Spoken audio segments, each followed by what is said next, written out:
어떤 사람이 나는 이런 사람이다 이렇게 자기를 증거하면 그 말을 받아들이기가 쉽지 않을 것입니다. 그러나 그 사람과 오랜 사귐 가운데 그 사람이 보인 행동과 또 그 사람의 지금까지 살아왔던 그 흔적을 살펴보면 그가 하고 있는 말에 신빙성을 갖게 되죠. 자, 예수님이 지금 자기 자신을 지금 계시하고 계십니다. 자기 자신이 어떤 자인지를 지금 증거하고 있습니다. 자, 예수님을 유대인들은 보았습니다. 직접 보았습니다. 그분이 하던 수많은 표적과 이사를 체험했습니다. 그런데 예수님을 믿지 않고 있습니다. 자, 이쯤 되면 저와 여러분이 예수님의 심정이었다면 어떤 마음이 들까요? 좀 서운한 마음이 들겠죠, 그죠? 예수님도 인성을 가지셨으니까 아마 좀 서운한 마음이 있으셨을 것 같습니다. 자, 오늘 본문은 예수님의 자기 주장인데, 그런데 예수님의 말씀을 듣던 무리들이 어떻게 반응했는지를 아주 세세히 언급하고 있습니다. 그들은 계속해서 동문서답을 하고 있습니다. 사실 얼마 전에도 그랬죠. 거듭나야 한다는 영적 진리를 가르쳐 주실 때 니고데모는 그러면 내가 어떻게 어머니 뱃속에 들어갔다 나옵니까? 이런 육적인 이야기를 답한 적이 있습니다. 가나안 여자에게 목마르지 않는 물을 주겠다, 생수, 구원의 생수를 말씀하시고 있을 때 그 여인은 마시는 물을 생각해서 그런 물이 있다면 다시 우물에 오지 않아도 되니까 그런 물 달라고 한 적이 있었죠. 자, 이렇게 엉뚱한 대답을 하고 있는 그들을 볼 때 예수님의 마음이 얼마나 답답하셨겠습니까?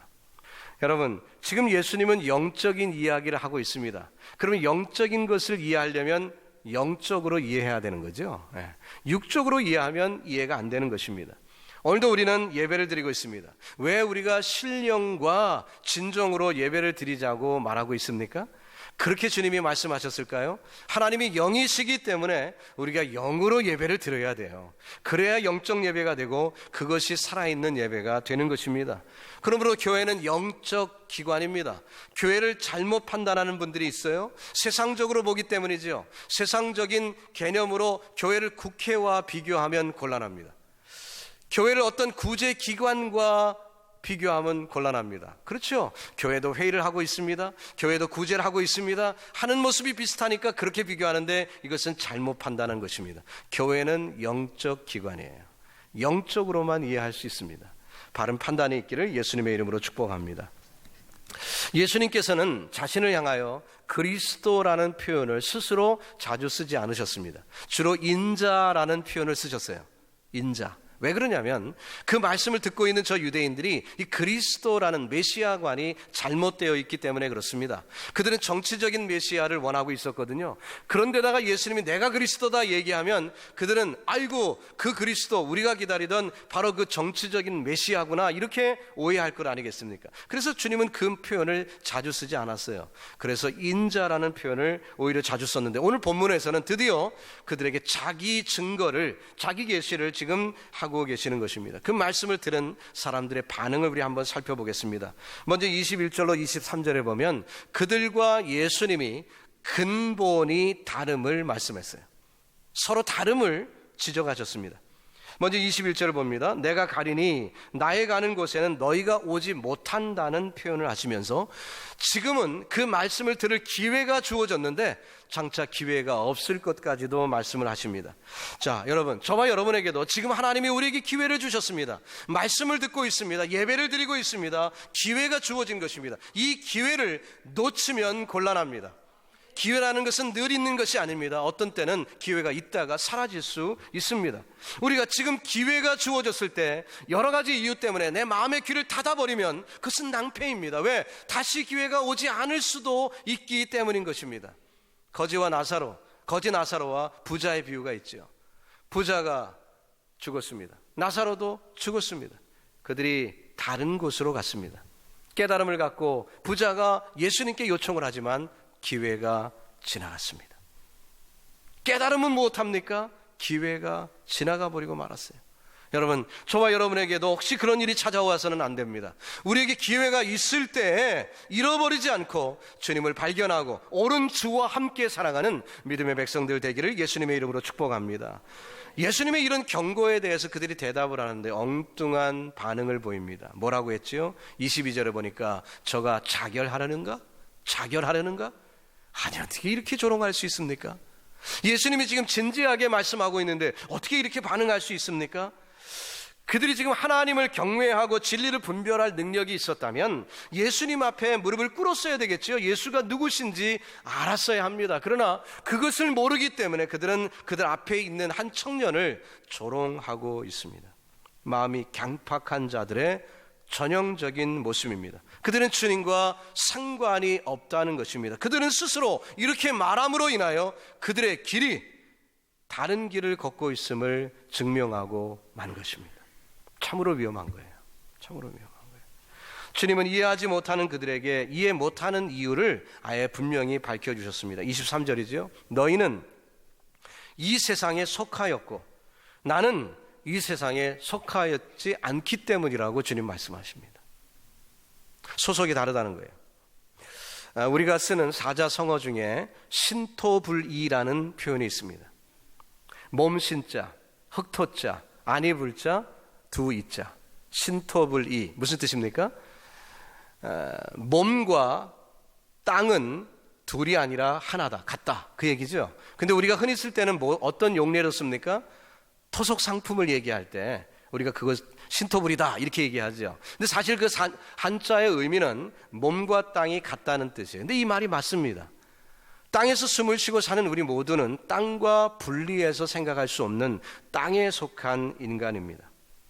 정말 우리의 모습이 그렇다는 거예요. 세상에 속한 것입니다. 그 표현이 그대로 맞습니다. 그러나 예수님은 하늘에 속한 분이라는 거지요. 자, 이것은 이 세상에 너희가 속하였다라는 그 표현은 위클리프라는 그 신학자는 이렇게 표현했습니다.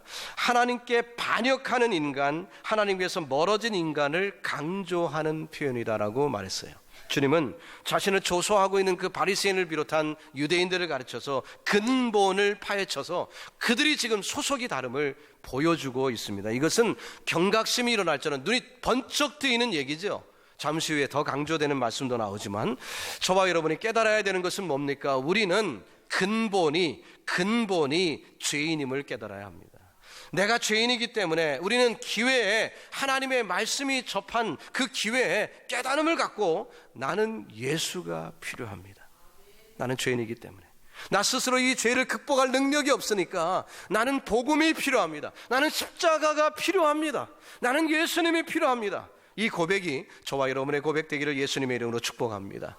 이어서 24절부터는 죄 가운데 죽게 될 이들의 결국을 말하고 있습니다. 24절을 봅니다. 너희가 만일 내가 그인 줄 믿지 아니하면 너희 죄 가운데서 죽으리라. 면전에서 하신 얘기입니다. 나 믿지 않으면 죽는다 이렇게 말씀하셨어요. 와, 눈이 번쩍, 귀가 번쩍하는 얘기죠. 예수님을 영접하는 길 밖에는 죄를 극복할 길이 없다는 것을 천명하신 것입니다.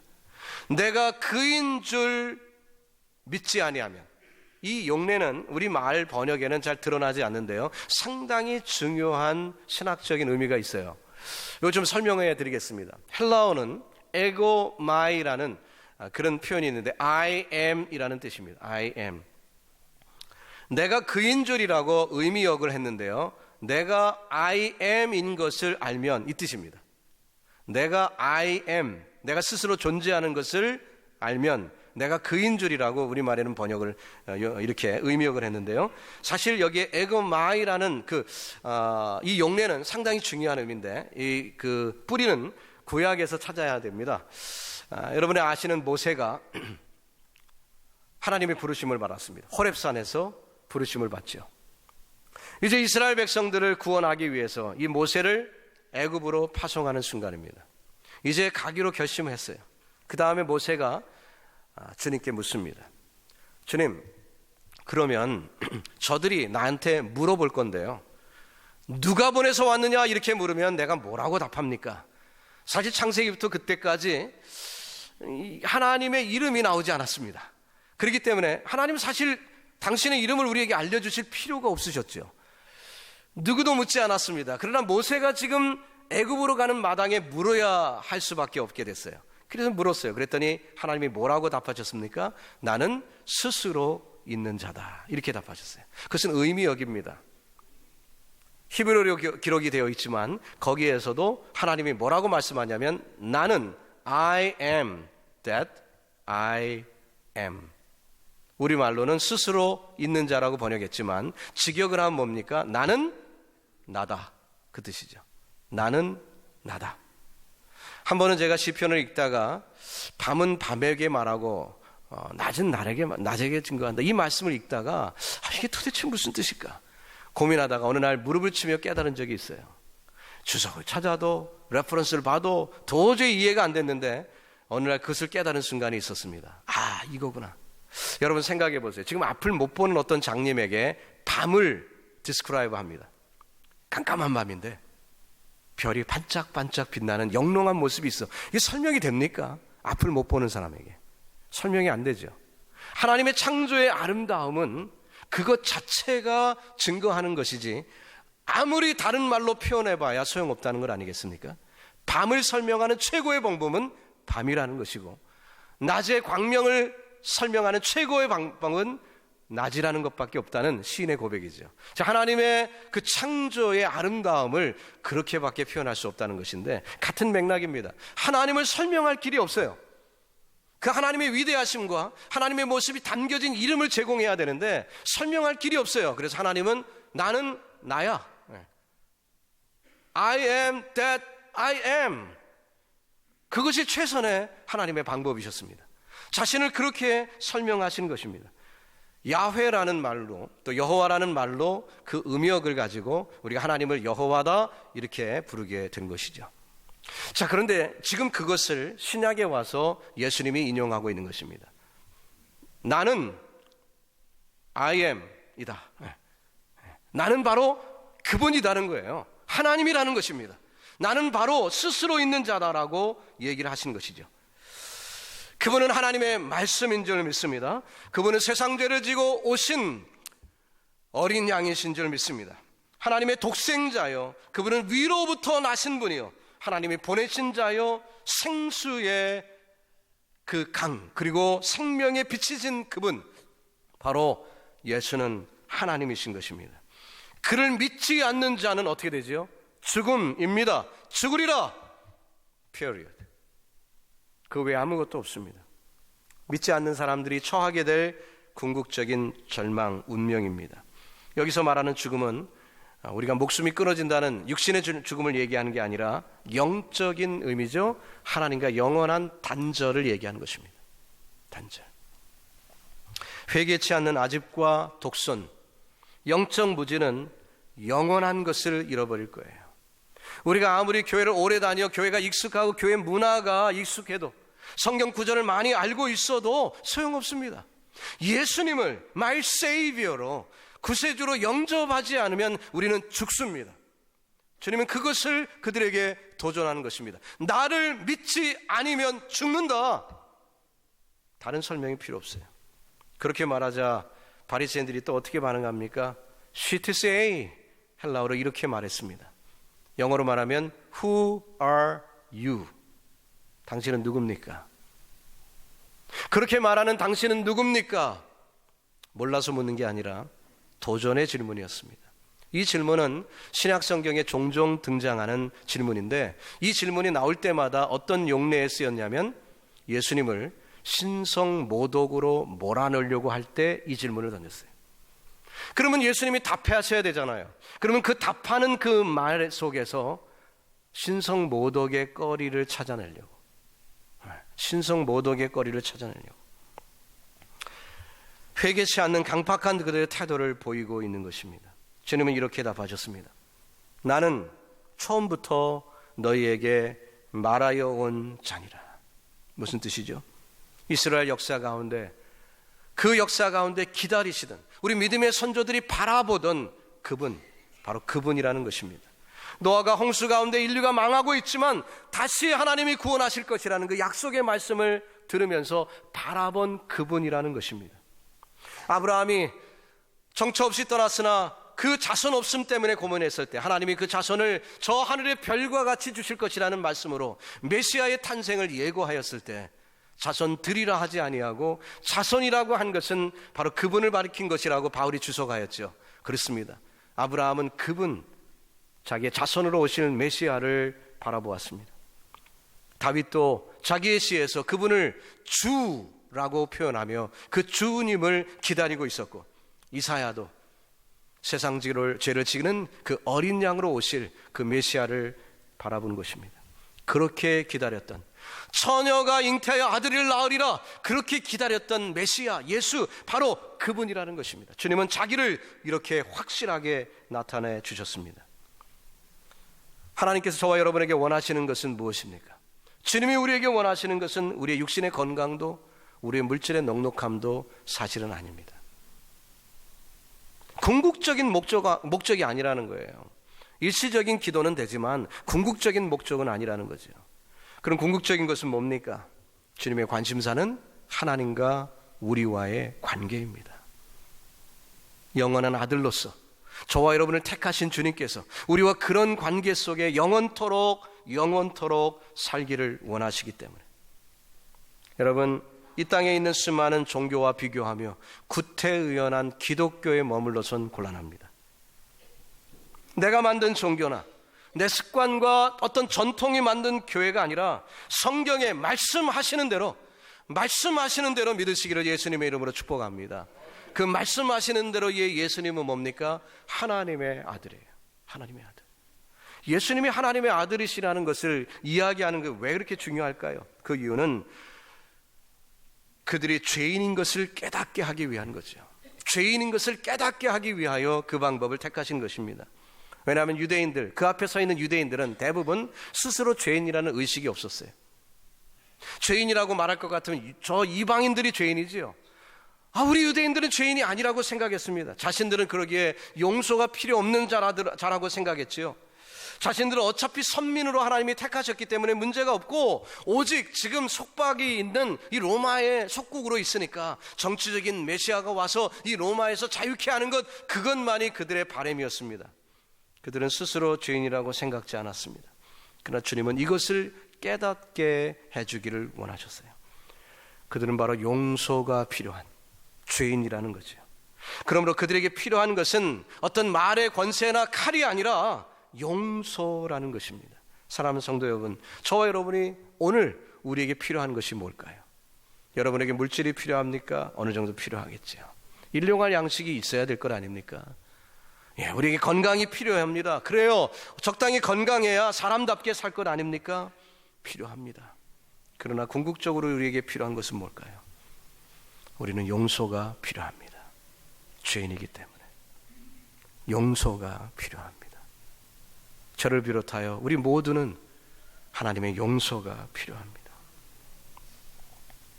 이렇게 말씀하시던 주님은 28절 이하에 당신의 위치를 소개하십니다.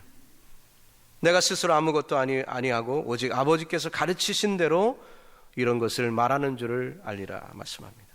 예수께서 행하신 모든 일들이 자기 생각이나 판단에 의한 것이 아니라 아버지께서 지시하신 것을 한다고 말씀합니다. 28절입니다.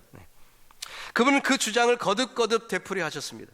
자, 예수님이 행하신 모든 사역은 아버지를 분리하고서는 생각할 수 없는 일이라는 거예요. 그래서 29절에는 하나님이 기뻐하시는 일이라는 표현을 하십니다. 아레스타라는 헬라어인데요, 이 아레스타라는 말을 직역하면 뜻에 맞는, 뜻에 합당한이라는 뜻입니다. 그러니까 하나님의 뜻에 맞으니까 하나님이 기뻐하시는 거죠. 그 하나님이 기뻐하시는 일만 예수님이 힘쓰고 있다라고 말씀하고 있어요. 자, 이 말씀을 저와 여러분에게 적용해 봅시다. 여러분, 저와 여러분은 무엇이 필요합니까? 우리는 용서가 필요합니다. 그리고 우리는 하나님의 뜻을 깨닫는 것이 필요합니다. 순간순간마다 나의 가정을 위해서, 나를 위해서, 우리 교회를 위해서 과연 하나님의 뜻이 무엇일까? 하나님의 기뻐하시는 것이 무엇일까? 하나님의 뜻에 합당한 것이 무엇일까? 고민하며 생각해야 되겠죠. 왜? 이것은 영적으로만 알 수 있는 일이기 때문에, 세상적인 윤리나 도덕으로 설명할 수 없는 일이기 때문에, 고민하며 기도하며 찾아야 할 것입니다. 이렇게 자신에 대해서 구체적으로 자기가 메시아임을 선언하시자 어떤 반응이 나옵니까? 놀라운 반전의 역사가 일어납니다. 지금까지 조롱과 천대와 멸시, 조소, 자살하려고 그래? 뭐 이렇게 얘기하던 무리들. 그러나 30절을 보세요. 놀라운 반전이 일어납니다. 우리 같이 한번 30절을 읽어보겠습니다. 이 말씀을 하심에 많은 사람들이 믿더라, 믿더라, 믿더라. 할렐루야. 반대와 불신, 조롱과 조소에도 불구하고 주님은 굴하지 않고 당신이 메시아임을 선포하셨습니다. 나를 믿지 않으면 죽으리라. 어떻게 이런 말씀을 할 수 있을까요? 그렇게 조롱을 하고 있는 무리들 앞에서. 그러나 주님은 굴하지 않았습니다. 담대하게 그렇게 외치셨습니다. 이 사건은 오늘날 말씀을 증거하는 모든 목회자들에게 또 선교사님들에게 필요한 말씀이죠. 이안 바클레이라는 청년이 영국 런던 빅토리아 정류장에서 기차를 탔습니다. 기차를 타고 어딘가 가는데 10분도 되지 않아서 그 앞에 탄 두 사람이 있었는데 그 둘 중에 한 분이 거품을 울고 쓰러지면서 몸을 비틀고 바닥을 뒹구는 거예요. 간질이죠. 그 모습을 본 옆에 같이 타고 있던 친구가 그 청년을 그 친구를 막 이렇게 주무르고 막 도움을 줍니다. 한참을 시간이 지난 다음에 다시 이제 자리에 앉혀놓고 자기의 가방을 베개 삼아 그 친구를 눕혀놓고요. 땀을 닦아주고 그 옆에 앉았던 이안 바클리에게 설명을 합니다. 죄송합니다. 소란을 떠나고 죄송합니다. 많이 놀라셨죠? 죄송합니다. 이 친구는 제 친구인데 하면서 시간이 있으니까 설명을 하기 시작합니다. 사실은 우리는 저 베트남 전쟁에 참여했던 전우들입니다. 나는 미국 사람이고 이 청년은 영국 사람이에요. 그런데 우리가 전쟁에서 참 위기를 겪었습니다. 폭탄이 터졌어요. 저는 두 다리를 잃었습니다. 걸을 수 없게 됐습니다. 꼼짝없이 죽게 됐죠. 이 친구는 그 수리탄이 터진 파편 조각이 가슴에 박혀서 정말 피를 흘리며 고통하고 있었습니다. 그런데 우리를 위하여 날아오던 헬기가 그만 적 포탄에 맞아서 또 격추되고 말았습니다. 이제는 소망이 없었어요. 근데 이 친구가 그 순간 벌떡 일어나더니 자기의 가슴을 움켜잡고 한 팔로는 자기를 붙잡고 끌고 질질 끌고 그 정글에서 빠져나가는 것입니다. 제가 그 친구에게 얘기했습니다. 이러다간 우리 둘 다 죽으니까 나는 어차피 죽을 거니 당신 혼자 가시오. 이렇게 얘기했지만 그 친구가 두고 갈 수 없다고 하면서 나를 끌고 그렇게 끌고 정글 밖으로 향하였습니다. 간신히 정글 밖에 도착하여 구조군에 의해서 구출이 되었습니다. 헤어져 살던 중에 이 친구가 간질이 있다는 것을 알게 됐습니다. 그 친구도 가족이 없고 저도 가족이 없습니다. 그래서 미국에서 살던 모든 집과 터전을 다 정리하고 이 친구를 위하여 살기로 했습니다. 그래서 영국으로 이주하여 지금 이 친구와 함께 이렇게 지내고 있습니다. 이 친구가 나를 위해 희생한 걸 생각하면 이 정도는 해야 되지 않을까요? 사랑하는 성도 여러분, 우리 주님은 십자가를 지셨습니다. 조롱받으실 필요 없는 그분이 창조주의 영광 가운데 스랍들의 인사를 받으면서 평안히 계실 그분이 바로 저와 여러분을 위하여 낮고 천한 몸으로 오셨어요. 그리고 희생하시고 네가 자결을 하려느냐 이런 조롱을 받아가시며 우리를 구원하셨습니다. 여러분, 저와 여러분이 예수 믿는 이 일은 주님의 원이시고 주님의 소원이십니다. 오늘 이 자리에 함께한 사랑하는 성도 여러분, 예수님의 외치심을 들으시고 주님을 구주로 영접하시기를 예수님의 이름으로 축원합니다. 살아계신 주님이 내 가슴에 오는 순간 우리에게는 소망이 있습니다. 저 천국이 있습니다. 세상에서 아무리 힘들고 어려운 순간에도 주님은 우리와 함께 하시며 우리를 지키시고 인도하실 줄로 믿습니다. 여러분, 주님을 영접하면 기쁨이 있습니다. 세상에 알 수 없는 기쁨이 있습니다. 절망의 순간에도 헤어날 수 없는 어려움 속에서도 주님의 살아계심을 경험하게 될 줄로 믿습니다. 그 은혜를 우리 함께 누리면서 저 천성 향하여 한 걸음 한 걸음 이 땅에 천국을 심어가면서 사는 의의 백성들 되기를 예수님의 이름으로 축복합니다. 마지막으로 한 가지만 더 말씀드립니다. 사과를 심어놓고 어떤 사람이 경성을 기울입니다. 열심히 걸음을 주고 물을 줍니다. 그 마음의 소원은 배가 열리기를 원하는 것이었습니다. 아무리 정성을 기울였다고 해도 배가 열릴까요? 천만의 말씀. 사과를 심었으면 정성을 많이 쏟았기 때문에 조금 더 소출을 얻을 수 있는지 모르지만 그는 배를 얻을 수는 없습니다. 살을 파내고 그 사과 씨를 다 파내고 거기에 배 씨를 심어야만 배가 열리는 거예요. 거듭나야 합니다. 나를 부인하고 내 인성을 부인하고 자기의 욕심과 이기심과 자기의 모든 자만을 버리고 예수 그리스도의 씨를 심어야 하늘로서 나야 우리가 영생을 체험하는 줄로 믿습니다. 주님과 우리의 차이는 엄청난 것이었습니다. 중생 다시 태어나는 일이 없고는 우리는 천국을 소유할 수 없습니다. 주인이 뒤바뀌어야 합니다. 가치관이 바뀌어야 합니다. 인식체계가 달라져야 합니다. 소속이 달라지는 것입니다. 하나님의 속한 하늘 백성이 되는 것입니다. 그 은혜가 있어야만 함께 주님과 동행할 수 있어요. 죽었다 깨나도 우리가 아무리 아는 것이 많아지고 경륜이 높아져도 소용없습니다. 거듭나지 않으면 절망이에요. 너희가 나를 믿지 아니하면 죽으리라. 주의 말씀 의지하여 정말 이 기회에 예수님이 영접하시고 주 뜻대로 승리하는 믿음의 백성 다 되기를 우리 구주 예수님의 이름으로 축복합니다.